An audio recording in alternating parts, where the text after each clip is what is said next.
walk around like that. Get back!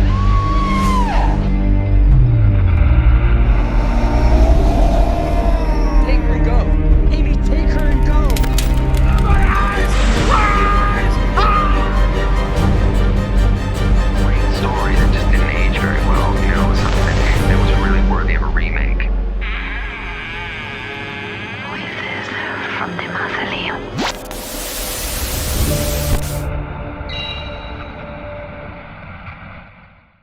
Hey, what's up, everybody? Welcome back to Voices from the Mausoleum, and welcome to an episode of Horror Remakes and Continuations with my co-host Scott Harding from the You Run Podcast. Hello. It's weird because we record these back to back, so it's like we've just said to everyone we're back, but yeah, it's been a whole month since the last episode come out. So hello, everyone. Yeah. Yeah, remakes. I'm so mad that it took that, and obviously, we both have just had stuff going on, but remakes was really picking up traction. Those last couple of episodes, they were doing really well. And I'm like, okay, maybe we'll get right back into that, and it'll just be yeah. So last month we covered Pulse and taking it down a notch in seriousness, I would say this time around, and talking the 2005 remake of House of Wax. And this will be interesting because I knew it was a remake, but I didn't know Vincent Price was in the remake, or the original, so I never prioritized it. So this was my first watch of the original. The original is so good. And I'm going to say now it is potentially one of Vincent Price's best on-screen performances in a horror movie. God, it's good. It's so Yeah. good. I first of all, massive fan of his in general. My favorite thing that he's ever done is Theater of Blood. You want crazy, insane, peak Vincent Price insanity, Theater of Blood is where it's at. But I loved him in The Fall of the House of Usher, House on Haunted Hill, all of those. He's great in horror in general. He's the original Scream King. He was in Michael Jackson's Thriller of all things. Yeah. But I did not know he was in the original. So when I went to finally watch it, I was like, and he's great as well. And some of his monologues in that film are the one where it's like, we'll give them what they want. We'll give them entertainment. It's like, yes, that's exactly the sort of lines that you want Stephen Price to deliver. Vincent Price to deliver. Stephen Price? Yeah. Those are the lines that you want here. Who's Stephen Price? Who the hell is that? Is that his middle name? Maybe, I don't know. But those lines are Yeah, Vincent right. Price. When he delivers them, he's got such a gravitas to his voice that just draws you in. Yeah. And the original is so good. Yeah. It holds up as well. It does. So it was my first watch, and I did love it. I think you're dead on with the way his line delivery is so great. It's one of my favorite performances things that he ever did. Wasn't even a movie; it was a stage performance and a reading of The Telltale Heart by Edgar Allan Poe. And it to date is one of the most incredible pieces of stage performance I've ever seen. It's emotional, it's raw, it's crazy, it's manic, it's so good. And so yes, he says stuff in this movie, and there's parts of it, right, where we know what's going on because we're the viewer, right? And so there's times where he interacts with people and you're just like, oh, I love him. It's you forget for a second because he's so charming, and there's the whole wheelchair thing, and so you're just like, okay, but then you're like, oh shit, duh, he's definitely a part of this equation. So it's very good though. I really loved it. I'm glad that I got to watch it. I did not know he was in it. Otherwise I probably would have watched it a million years ago. Yeah, and I love one thing. I think one of my favorite scenes in that is where he's doing and this is a nurse from blah blah blah time, and this is a man who would have been executed in France. That bit there, he could quite easily have been a tour guide in any waxwork museum, and I'd have fully bought into his tour. I'd have been like, this guy knows everything. I love this guy. He's awesome. He is really good. And he's is it his Marie Antoinette is the one that he's when he talks about her initially, you're just like, he's crazy, but you buy it. You're like, oh, what he's such a brilliant sculptor, and he does all anyway. So it was really good. It is, I don't think very much at all like the remake. The remake is it's not the same. Well, I think we can summarize it like this: Vincent Price, Paris Hilton. Vincent Price, Paris And I Hilton. think that gives it exactly the tone in which it's meant to carry. Um, yes, I will say this. I am actually very even like going back and visiting House of Wax, the remake, and seeing the performance though, I will say that Paris Hilton gave. I actually remember not caring that much about it and just being excited she dies. But like watching it now after seeing her like advocacy work and the things that she does, I'm like, she actually was not a terrible actress. No, she is really good in this, like, She is. genuinely convincing in her terror, in her disdain for the other characters around her. Like, I buy into her character, and whether people like it or not, you buy into that character because she could act. The 'Cause she fact you could didn't act. like her, yeah, the fact everyone didn't like her in the early 2000s because she was Yeah. an it girl who'd slept with everyone and done copious amounts of cocaine and Sure. champagne, but she could actually act. She And was when I look good. back on it, you're like, well, everyone hated her, but actually, she's arguably the best thing about this movie. And one thing I think they've done a very good job of in this, the original has a very set tone, and it's very much Yes, a very it's not a it's a very morbid tone. It's very reminiscent of like a Universal Monsters style very much. in the The way it's ape. portrayed. Yeah. Yeah, yeah. It's almost like Phantom of the Opera Phantom like. of the Opera. Yeah, 100%. Whereas Yeah. the remake, they went, "What could we do to make this more aggressive, more impactful, and a damn sight more scary?" I know, let's use the Texas Chainsaw Massacre remake as our inspiration, and we're literally gonna carbon copy that, but instead of arriving at the Sawyer house, they're gonna arrive at a house of wax. Job done, Yep. put a stamp on it, we're finished. And that's exactly Yeah, what they've done, and it works. it does work. Yeah, they get stuck, they end up there, and craziness ensues. And I think that, you know, it's kind of like we mentioned when we talked about Pulse. It's very 2000s, early 2000s, between the casting, which it's got Chad Michael Murray in it. It's got obviously Paris Hilton. Jared Padalecki is in this as well. I think Alicia Cuthbert is the blonde, the main girl, and but it's very like it's very all in the same energy as a lot of the movies that were coming out at that time. But I think for me at least, the thing that sets this apart is the kills, the some of the visual effects, like when it came to things like the peeling, and then the last little bit where everything is just melting down, I think was so cool. I think they did just that's what I think makes this a strong remake, is those pieces, because that is really what drives into like the fear and the discomfort, is because the kills are intense, they linger. There's moments where it's not like cutaway, right? Where it's like very quick and then they move there's a chase scenes, there's like it's a build up. To whatever the kill is, so it feels earned. And then yeah, the effects with the pulling off the wax and the skin and stuff, god, that was disgusting and so good at the same time. And then like I said, the ending where everything is just coming, like it's just so cool.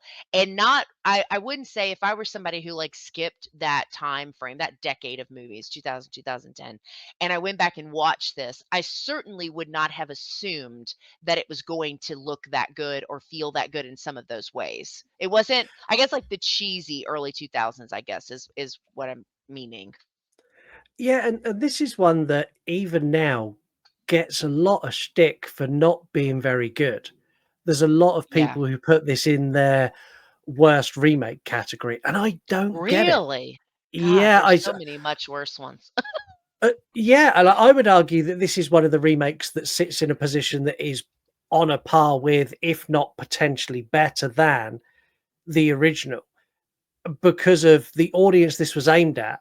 Like, this Yeah, hit it just right. Like, some of the scenes, like as you mentioned, where like the skin's melting off, it looks so good and it's it done does. so well. Yep. And it's I love a good melting effect, like from when I first watched Indiana Jones and the guy melts down to a skeleton. That has always been a thing that Yep. I love when I see that, and this movie nails it perfectly.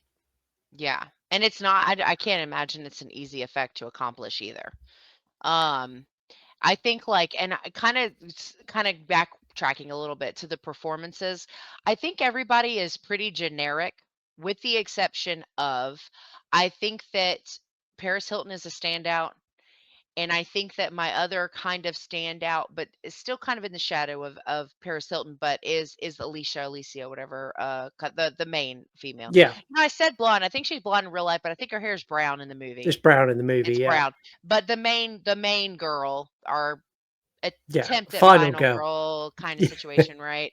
She's she was probably the only other one that I felt like gave something a little bit more, but everybody else felt like really generic. It also kind of gave me the vibes of like a Wrong Turn, where you have like the group of people, the car breaks down, bad stuff happens, right? Where everybody is in this little box of who they're supposed to be as a character, and that's it. Then they die, and you keep it moving.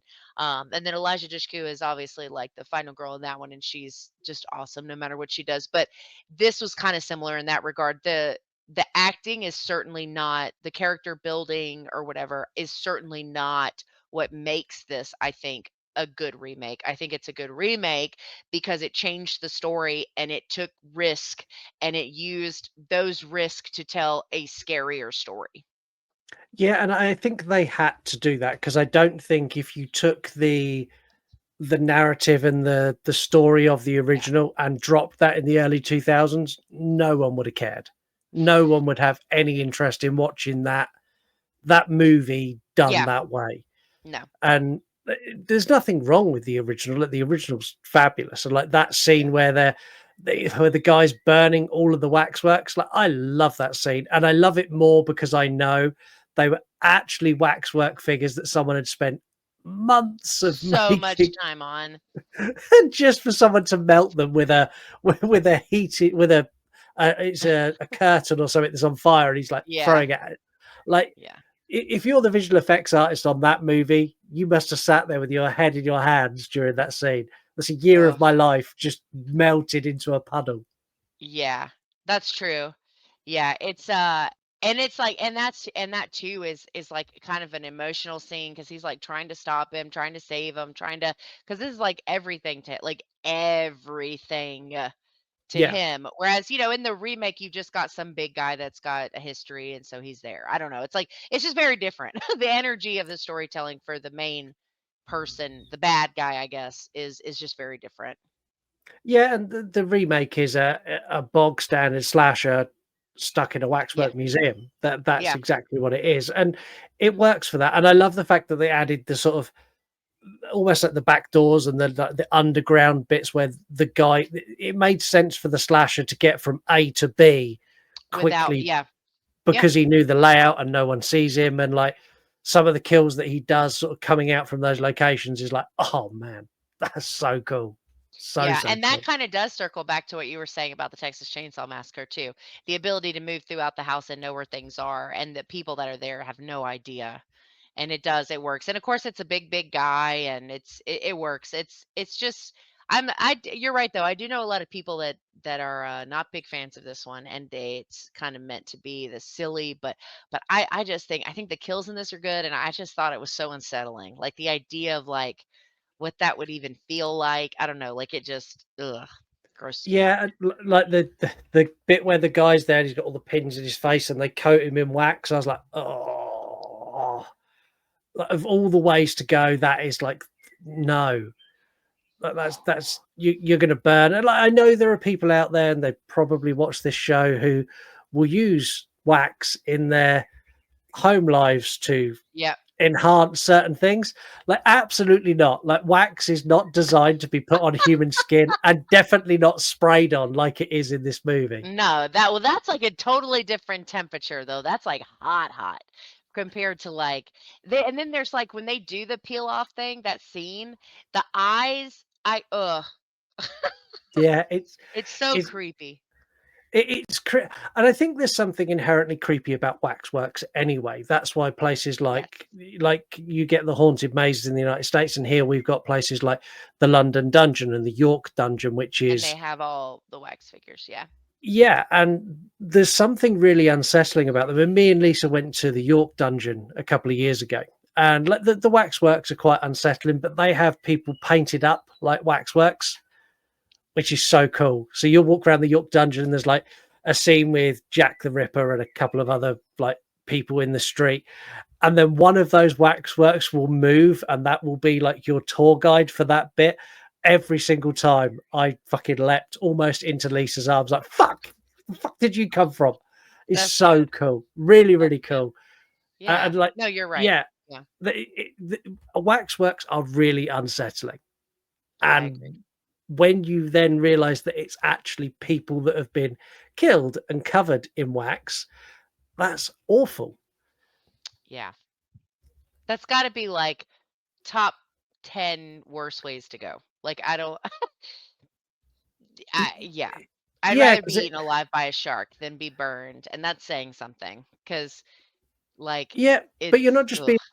being burned, you're being And then, suffocated, you're drowning because you're swallowing something. Like it's all at the same time.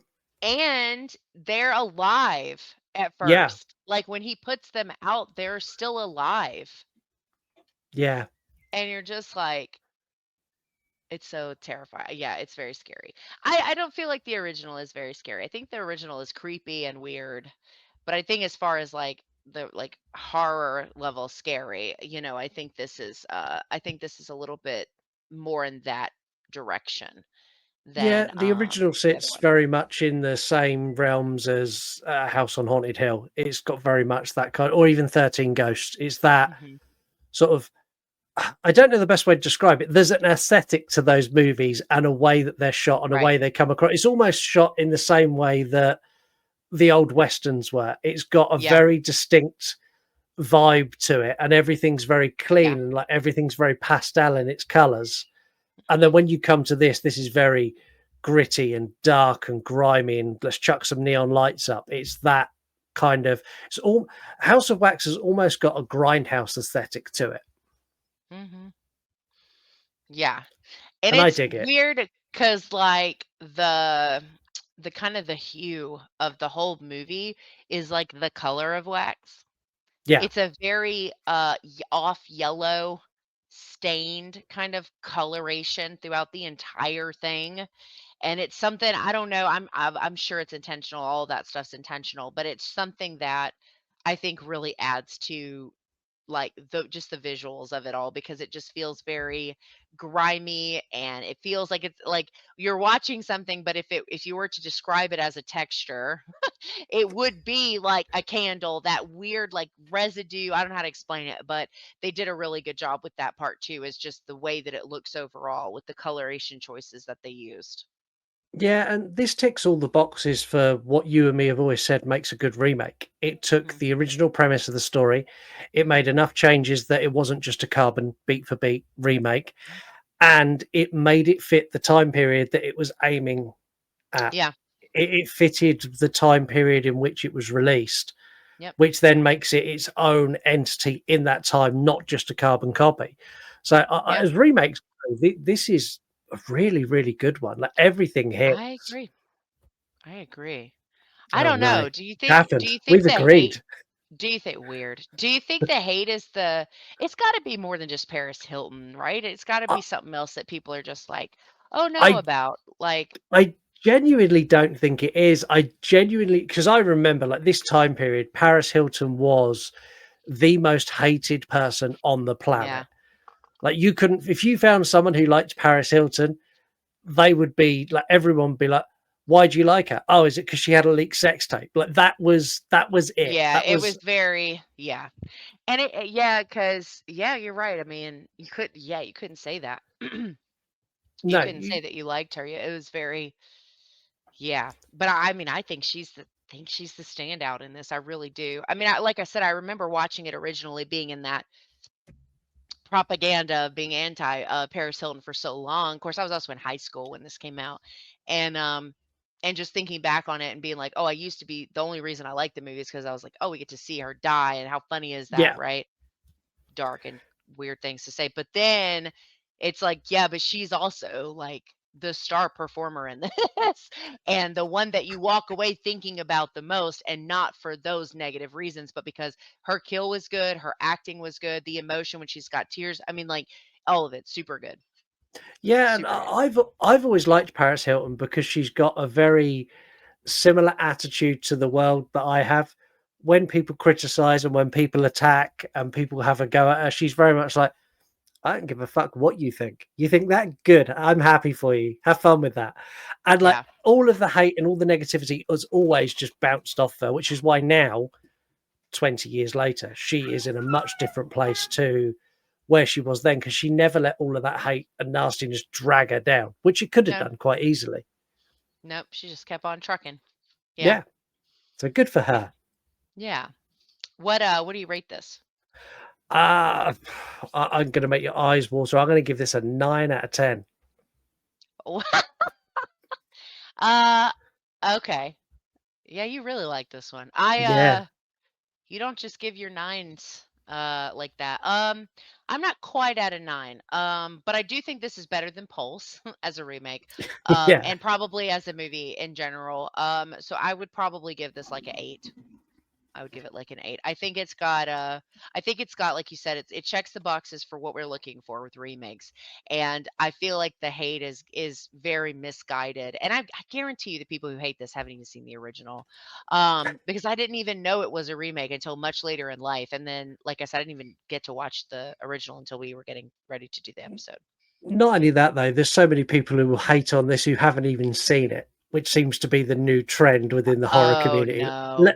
Let's hate a film just because everyone else does. I see it with new releases where you'll get, I don't know, 30 content creators will drop a video on release day going, this is the worst thing ever. It's this, it's that, it's that. And then when you look at what they're telling you, all of that information was available before the film and they're not reviewing the movie. They're just trying to get in early on the bandwagon of if I say I hate this, Awful. oh yeah, it's despicable. But this is a Yeah. new thing that everyone Yeah. seems to want to do. 'Cause I noticed there's an somebody that's on Instagram, and I'm sure he's on TikTok and stuff too, but he reviewed 28 Years Later and just trashed it. And he did the review a few days before the movie came out. And he's like, "Oh, I got early access. I went and saw it. I hated it, and here's all the reasons why." And he got like a lot of backlash about it because of some of the things I guess he said in his original video. And yeah, I don't understand that. Well, you know what though? You know what I've noticed too is we do found footage Fridays. It's like, one of the most longest ongoing series on the channel. And we are advocates for being honest when we do movie reviews. Yeah, And so it's one of those things where it's like it's hard sometimes because it's indie developers and you want to boost that while also being honest. It's not always an easy job, but I'm very honest. If I don't like your movie, I'll I will tell you. respectfully be honest about it. But God, there are so many people in the found footage subgenre specifically. Every movie they watch is a 10 out of 10. And I'm like, bro, first of all, in found footage, you're a liar. Yeah, Because 90% of found footage is trash. 90% of it. You're yeah. looking for that 10% that's going to be a 6 or a higher, right? And so I hate that so much. And so that's why I think it's fair to be honest. It's like if people like something and I don't like it, I'm happy to still discuss that I didn't like it, whatever it is, because I can't get behind all that stuff. It's crazy. Yeah, and I'm, as you know, I'm always brutally honest whether people like it or not. And if you want Yeah. to see a review of 28 Years Later for someone who genuinely hated it and thought it was god awful, that's available on my channel right now. Oh no. Oh no, I'm probably gonna love it. I genuinely think you will. I don't want to give anything away. It's very different tonally to the movies that come before. It is 100% a Marmite movie. You're either going to love it or you're going to hate it. Okay. And for me, I'm probably gonna love it it. didn't land. I like visually. It's not. You can never say a movie made by Danny Boyle is a bad movie. The guy's Sure. a genius, Yeah. but it didn't land for me. But it's Yeah. not a bad. Visually stunning. Just I didn't like it. Interesting. Yeah, Mm. it'll be forever before I get to see it. I'll have to wait till it comes out on either video on demand or it's on streaming before I'll get to watch it. which I don't think will be long in this modern world. It goes from cinema to streaming in a couple of months. You'll have it soon. You'll have it this Yeah, side of it Christmas. yeah, it doesn't take that long. All right, well, cool. House of Wax, underrated remake. Goodness, I think. Yeah. Yeah. High class, top quality remake that everyone hates on because they're idiots. You heard it here. Cool. Well, as always, Scott's links where you can find the Run podcast will be in the description for this episode. Thank you guys so much for hanging out with us on this episode of Horror Movie Remakes and Continuations. We hope you have a great rest of your week. Enjoy your weekend when you get to it, and we'll see you in the next one. See you later.